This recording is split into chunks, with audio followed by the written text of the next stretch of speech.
So I just got finished painting my roadbed. I just thought I'd share this tip with modelers out there. I don't know if they know this or not, but you can go to a local Home Depot or Lowe's or whatever, and you can just request like a sampler. So choose whatever color you like, then ask them, you say I want a sampler.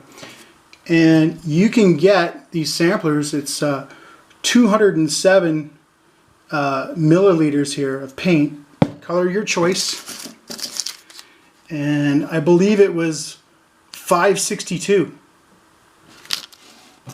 for all that paint. Now that's Canadian dollars, so that's pretty cheap.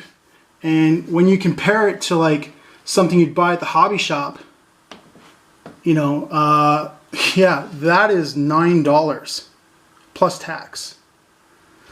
Granted, this is a railway specific color. I think this is a Metrolinx green.